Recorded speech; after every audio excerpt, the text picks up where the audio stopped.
कमजोरी है, आप लौंग दालचीनी और अनारदाने का कावा दे दें, खाली पत्ती का कावा दे दें, हैजत तक ना रुके तो मुझे कहना, लेकिन ये नहीं एक दफा दे, 5-5 मिनट के बाद देते रहना। कुफ्ते जाज़बा उसकी मजबूत हो जाएगी, वो रुक जाएगा, उल्टी भी रुक जाएगी। एक तरफ यकीन करें ऐसे पेशेंट है डॉक्टर साहब ऑन सेट देते हैं वोमिटिंग के लिए, वो मरीज उससे नहीं रुकती, लेकिन पता है कि ये बचा ये सबब कुत्ते जाज़बा कम हुई है, तो लौंग दालचीनी अनारदाने कावे ठीक होती। इसी तरह जब आपके जिस्म में गैस है, कब्ज है, बवासीर है, मादे रुके हुए, तो अब क्या करना है? निज़ाम डाइजेस्टिव सिस्टम को, वजूद को आपने तहरीक दे दी, एंडोक्राइन और एक्सोक्राइन, उसको देंगे। उसकी किससे होगी? बाइल एसिड किससे ज्यादा बढ़ेगा? बुद्धि तहरीक रात पैदा करेंगे, और रात किससे आएगी? अदरक, अजवाइन, पुदीने का कावा दे, यखनी दे,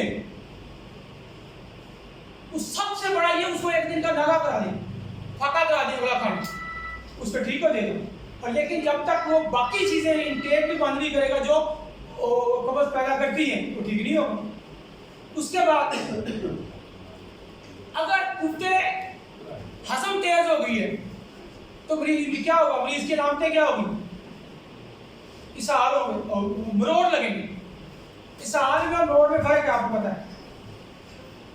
पेचस आएंगे और मतली आएगी, क्या नहीं होगी? मतली होगी उसमें, और पखाना कभी नरम कभी सख्त होगा, ज्यादा भी आ सकता है।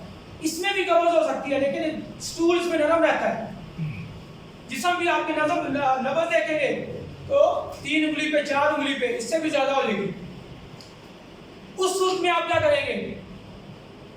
आप उसको दही में छिलका डाल के दें, उसका खत्म हो जाएगा। दोस्तों, जब तक सबब के मुताबिक इलाज नहीं करेंगे, शिफा मुस्तकिल नहीं मिलेगी। मरीज चाहे दवाई खाता रहे, तो जितना हम नेचर के पास करीब रहेंगे, कुदरती जिंदगी गुजारेंगे, लाइफ स्टाइल अपना चेंज नहीं करेंगे, तो हमें बीमारियों से निजात नहीं मिलेगी। हमारा इस प्लेटफॉर्म का मकसद भी यही है कि हम नेचर की तरफ आए, फितरत की तरफ आए, और अपने लाइफ स्टाइल को चेंज करें और अपनी जिंदगियों को बीमारियों से निजात दें।